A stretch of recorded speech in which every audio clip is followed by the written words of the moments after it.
मौत की दोषी मैं। उसकी आकांक्षाओं के आकाश ने उसका घर संसार उजाड़ दिया था।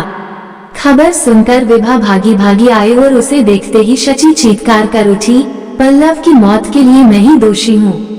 शची अपने पति पल्लव के अधीनस्थ कर्मचारियों से रिश्वत लेकर उनका प्रमोशन, ट्रांसफर आदि कार्य करने के लिए पल्लव को बाध्य करती थी, लेकिन एक दिन वक्त ने उसके साथ ऐसा क्रूर मजाक किया कि उसके पास अपनी गलती पर सिर्फ पछताने के और कुछ न बचा। मिश्रा जी, अब तो आप खुश हैं ना? आपका काम हो गया। आपका ये काम करवाने के लिए मुझे काफी पापड़ बेलने पड़े। शची ने मिठाई का डब्बा पकड़ते हुए आदतन कहा। भाभी जी, बस आपकी कृपा है, वरना इस छोटी सी जगह में बच्चों से दूर रहने के कारण मेरा तो दम ही घुट जाता, मिश्रा जी ने खीसे निपुरते हुए कहा। शची की निगाह मिठाई से ज्यादा लिफाफे पर टिकी थी और उनके जाते ही वो लिफाफा खोलकर रुपए गिनने लगी। 20,000 के नए नोट देखकर चेहरे की चमक दोगुनी हो गई थी। शची के पति पल्लव ऐसी जगह पर कार्यरत थे कि विभाग का कोई भी पेपर, चाहे वह ट्रांसफर का हो या प्रमोशन का या फिर विभागीय खरीदारी से संबंधित, बिना उनके दस्तखत के आगे नहीं बढ़ पाता था। बस इसी का फायदा शची उठाती थी। शुरू में पल्लव शची की ऐसी हरकतों पर गुस्सा हो जाया करते थे, बार बार मना करते थे, आदर्शों की दुहाई देते थे, पर लोग थे कि उनके सामने डालना गलती देख घर पहुंच जाया करते थे और शची उनका काम करवाने के लिए उन पर दबाव बनाती। यदि उन्हें ठीक लगता तो वे कर देते थे। बस लोग मिठाई का डब्बा लेकर उनके घर पहुंचने लगे। शची के कहने पर फिर गिफ्ट या लिफाफा भी लोग पकड़ाने लगे। इस ऊपरी कमाई से पत्नी और बच्चों के चेहरे पर छाई खुशी को देखकर पल्लव भी आंखें बंद करने लगे। उनके मौन ने शची के साहस को और भी बढ़ा दिया। पहले अपना काम कराने के लिए लोग जितना देते शची चुपचाप रख लेती थी, किंतु जब इस सिलसिले ने रफ्तार पकड़ी तो वह डिमांड भी करने लगी। पत्नी खुश, बच्चे खुश तो सारा जहां खुश। पहले जहां घर में पैसों की तंगी के कारण किचकिच होती रहती थी, वहीं अब घर में सब तरह की चीजें थी। यहाँ तक कि बच्चों के लिए अलग अलग टीवी एवं मोटर बाइक भी थी। शची जब अपनी कीमती साड़ी और गहनों का प्रदर्शन क्लब या किटी पार्टी में करती तो महिलाओं में फुसफुसाहट होती थी, पर किसी का सीधे कुछ भी कहने का साहस नहीं होता था। कभी कोई कुछ बोलता भी तो शची तुरंत कहती, अरे इस सब के लिए दिमाग लड़ाना पड़ता है, मेहनत करनी पड़ती है, ऐसे ही कोई नहीं कमा लेता। कहते हैं लत किसी भी चीज की अच्छी नहीं होती, और जब यही लत अति में बदल जाती है तो दिमाग फिरने लगता है। यही शची के साथ हुआ। पहले तो जो जितना दे जाता वह थोड़ी नानुकुर के बाद रख लेती, लेकिन अब काम के महत्व को समझते हुए नजराने की रकम भी बढ़ाने लगी थी। शची की समझ में ये भी आ गया है कि आज सभी को जल्दी है तथा सभी एक दूसरे को पछाड़ कर आगे भी बढ़ना चाहते हैं, और इसी का फायदा शची उठाती थी। कंपनी को अपने स्टाफ के लिए कुछ नियुक्तियां करनी थी। पल्लव उस कमेटी के प्रमुख थे। जैसा कि हमेशा से होता आया था कि मेरिट चाहे जो हो, जो चढ़ावा दे देता था उसे नियुक्ति पत्र मिल जाता था तथा अन्य को कोई न कोई कमी बताकर लटकाए रखा जाता था। एक जागरूक प्रत्याशी ने इस धांधली की सूचना सीबीआई को दे दी और उन्होंने उस प्रत्याशी के साथ मिलकर अपनी योजना को अंजाम दे दिया। वो प्रत्याशी मिठाई का डब्बा लेकर पल्लव के घर गया। उस दिन शची कहीं बाहर गई हुई थी, अतः दरवाजा पल्लव ने ही खोला। उसने उन्हें अभिवादन कर मिठाई का डब्बा पकड़ाया और कहा, सर सेवा का मौका दें। क्या काम है? पल्लव ने प्रश्नवाचक नजर से उसे देखते हुए पूछा। सर मैंने इंटरव्यू दिया था, तो क्या तुम्हारा चयन हो गया है? जी हाँ सर, पर नियुक्ति पत्र अभी तक नहीं मिला है। कल ऑफिस में आकर मिल लेना, तुम्हारा काम हो जाएगा। धन्यवाद सर। लिफाफा खोल कर तो देखिए, इतने बहुत हैं या कुछ और का इंतजाम करूं? अरे इसकी क्या जरूरत थी, जितना भी है ठीक है, पल्लव ने थोड़ा झिझक कर कहा, क्योंकि उनके लिए यह पहला मौका था। ये काम तो शची ही करती थी। सर ये तो मेरी ओर से आपके लिए एक तुच्छ भेंट है, प्लीज एक बार देख तो लीजिए, उस प्रत्याशी ने नम्रता से सिर झुकाते हुए कहा। पल्लव ने रुपए निकाले और गिनने शुरू कर दिए। तभी भ्रष्टाचार निरोधक दस्ते के लोग बाहर आ गए और पल्लव को धर दबोचा तथा पुलिस कस्टडी में भेज दिया। शची जब घर लौटी तो ये सब सुनकर उसने अपना माथा पीट लिया। उसे पल्लव पर गुस्सा आ रहा था कि उन्होंने उसी के सामने रुपए गिनने क्यों शुरू किए, लेते समय सावधानी क्यों नहीं बरती। थोड़ा सावधान रहते तो मुंह पर कालिख तो नहीं पुतती। लोग तो करोड़ों रुपए का वारा न्यारा करते हैं पर फिर भी नहीं पकड़े जाते, और यहाँ कुछ हजार रुपयों के लिए नौकरी और इज्जत दोनों जाती रहीं। इच्छाएं इस तरह उसका मानमर्दन करेगी यह उसने सोचा भी नहीं था। जान पहचान के लोग अब बेगाने हो गए थे। वास्तव में वह स्वयं सबसे कतराने लगी थी। सब उसकी अपनी वजह से हुआ था। पल्लव तो सीधे सीधे काम से काम रखने वाले थे, पर उसकी आकांक्षाओं के असीमित आकाश की वजह से पल्लव को ये दिन देखना पड़ा है। शची ने ये सोचकर कि पैसे से सब कुछ संभव है, शहर का नामी वकील किया, पर उसने शची से पहले ही कह दिया, मैडम मैं आपको बुलावे में नहीं रखना चाहता। आपके पति रंगे हाथों पकड़े गए हैं, अतः केस कमजोर है, पर हाँ मैं अपनी ओर से पूरी कोशिश करूंगा। पल्लव अलग से परेशान थे क्योंकि उनकी तबीयत ठीक नहीं चल रही थी। आश्चर्य तो शची को तब होता था जब उसे अपने पति से मिलने के लिए ही नजराना चुकाना पड़ता था। तो क्या सारा तंत्र ही भ्रष्ट है? अगर यह सच है तो ये सब दिखावा किस लिए? अपने वकील को ये बात बताई तो वह बोला, मैडम आज के दौर में बहुत कम लोग ईमानदार रह गए हैं। जो ईमानदार हैं उन्हें भी हमारी व्यवस्था चैन से नहीं रहने देती। आप जिन लोगों की बात कर रही हैं वे भी कहीं नौकरी कर रहे हैं, उन्हें भी अपनी नौकरी बचाने के लिए कुछ मामले चाहिए। अब उसमें कौन सा मुर्गा फंसता है ये व्यक्ति की असावधानी पर निर्भर है। उधर पल्लव सोच रहे थे कि नौकरी गई तो गई, पूरे जीवन पर एक कलंक अलग से लग गया। जिन बीवी बच्चों के लिए मैंने ये रास्ता चुना वही उसे अब दोष देने लगे हैं। शची तो चेहरे पर झुंझलाहट लिए मिलने आ भी रही थी, पर बच्चे तो उनसे मिलने तक नहीं आए थे। क्या सारा दोष उन्हीं का है? कितने अच्छे दिन थे जब शची के साथ विवाह करके वह इस शहर में आए थे। ऑफिस जाते समय शची उनसे शाम को जल्दी आने का वादा ले लिया करती थी। दोनों की शामें कहीं बाहर घूमने या सिनेमा देखने में गुजरती थीं। अक्सर वे बाहर खाकर घर लौटा करते थे। हाँ, उनके जीवन में परेशानी तब शुरू हुई जब विनीत पैदा हुआ। अभी विनीत 2 साल का ही था कि विनी आ गई और वे 2 से 4 हो गए, लेकिन उनकी कमाई में कोई खास फर्क नहीं आया। हमेशा हंसने वाली शची अब बात बात पर झुंझलाने लगी थी। पहले जहां वह सज धज कर गर्मागर्म नाश्ते के साथ उनका स्वागत किया करती थी, अब बच्चों की वजह से उसे कपड़े बदलने का भी होश नहीं रहता था।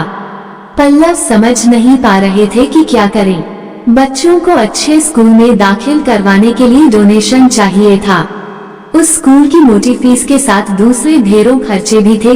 कैसे सब कुछ होगा, कहां से पैसा आएगा, ये सोचकर शची परेशान हो उठती थी। उन्हीं दिनों उनके एक माथत का ट्रांसफर दूसरी जगह हो गया।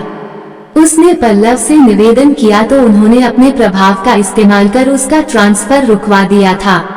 इस खुशी में वह मिठाई के साथ 2000 रुपए भी घर दे गया।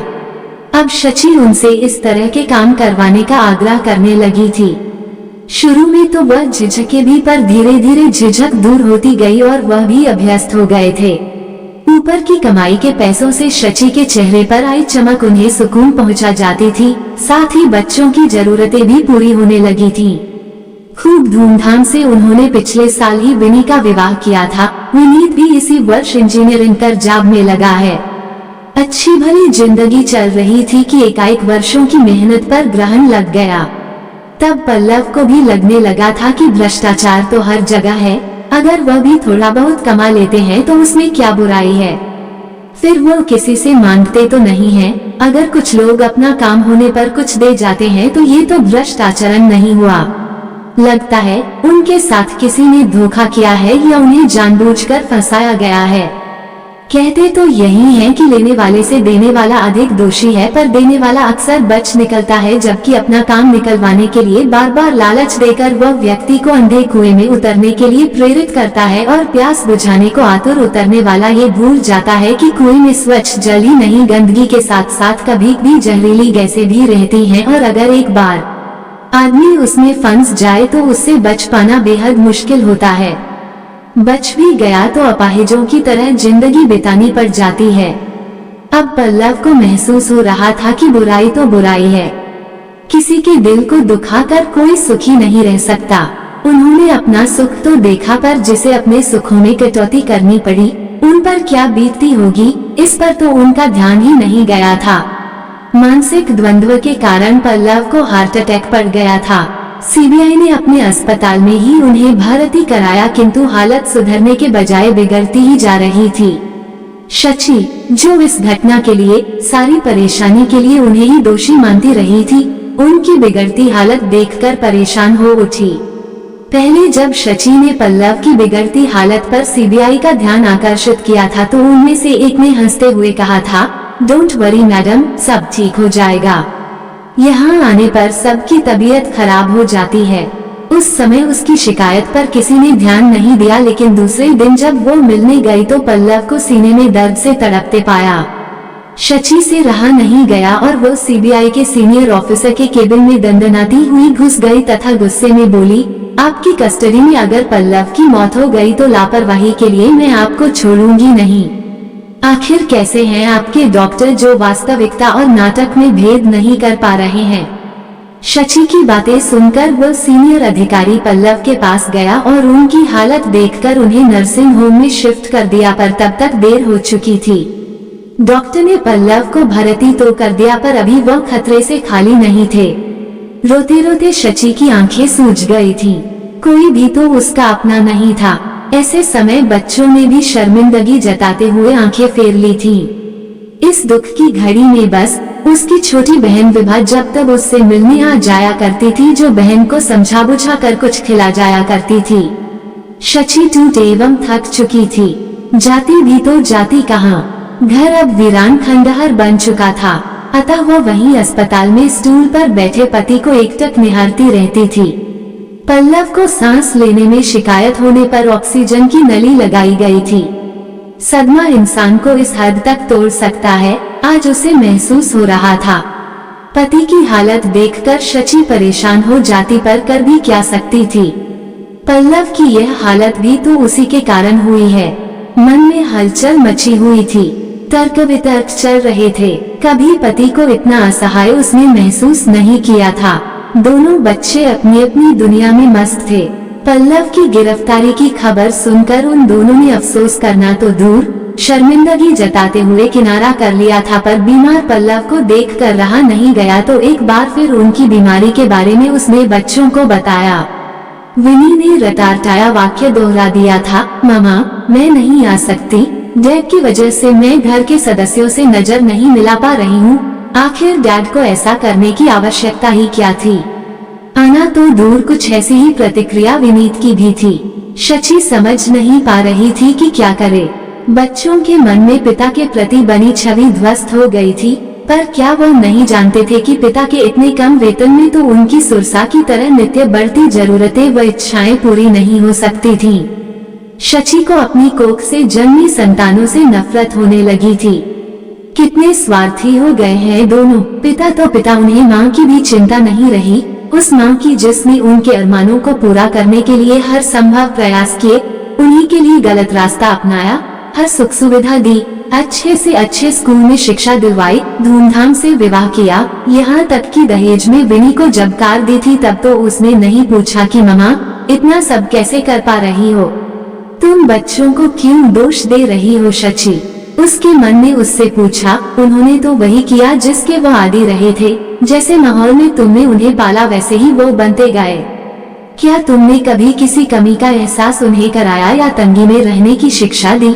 पल्लव तो आदर्शवादी रहे थे, चोरी छिपे किए तुम्हारे काम से नाराज भी हुए थे। तब तो तुम ही कहा करती थी कि मैं सिर्फ वेतन में घर का खर्च नहीं चला सकती। तुम तो कुछ नहीं कर रहे हो, जो भी कर रही हूँ वह मैं कर रही हूँ, और हम मांग तो नहीं रहे। अगर थोड़ा बहुत कोई अपनी खुशी से दे जाता है तो आपको बुरा क्यों लगता है। अपनी अंतरात्मा की आवाज सुन वह बोल पड़ी, पर मैं ऐसा तो नहीं चाहती थी। ठीक है, तुम ऐसा नहीं चाहती थी, पर क्या तुम्हें पता नहीं था कि जो जैसा करता है उसका फल उसे भुगतना ही पड़ता है। अपनी आत्मा के साथ हुए वाद विवाद से अब शची को एहसास हो गया था कि उसी ने बुराई को प्रश्रय दिया था। पल्लव के विरोध करने पर तकरार होती, पर अंततः जीत उसकी ही होती।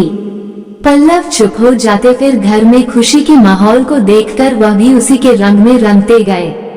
अगर वह पल्लव को मजबूर नहीं करती, उनकी सीमित आय में ही घर चलाती और बच्चों को भी वैसी ही शिक्षा देती, तो आज पल्लव का ये हाल न होता। कहीं न कहीं पल्लव के इस हाल के लिए वही दोषी है। पल्लव ने उसकी खातिर बुराई का मुखौटा तो पहन लिया था, पर शायद मन के अंदर की अच्छाई को मार नहीं पाए थे, तभी तो अपनी छीछालेदर सह नहीं पाए और बीमार पड़ गए। पर अब पछताए होत क्या, जब चिड़िया चुग गई खेत। पल्लव की हिचकी ने उसके मन में चल रहे अंधड़ को रोका।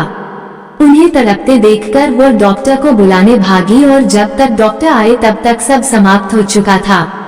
उसकी आकांक्षाओं के आकाश ने उसका घर संसार उजाड़ दिया था। खबर सुनकर विभा भागी भागी आई और उसे देखते ही शची चीत्कार कर उठी, पल्लव की मौत के लिए मैं ही दोषी हूँ, मैं ही उनकी हत्यारिन हूँ। पल्लव निर्दोष थे, मेरी गलती की सजा उन्हें मिली। शची का मर्मभेदी प्रलाप सुनकर विभा समझ नहीं पा रही थी कि कैसे उसे संभाले। सच्चाई का एहसास एक न एक दिन सबको होता है, पर यहाँ देर हो गई थी। आपको ये कहानी कैसी लगी हमें कमेंट कर जरूर बताएं। इसी तरह की अच्छी कहानियाँ आप यहाँ पर पढ़ सकते हैं। यहाँ उपस्थित शिक्षाप्रद कहानियाँ आपका मनोरंजन करने के साथ दिशा भी देंगी। तो बने रहिए हमारे साथ और हमारे प्रयास को सफल बनाएं।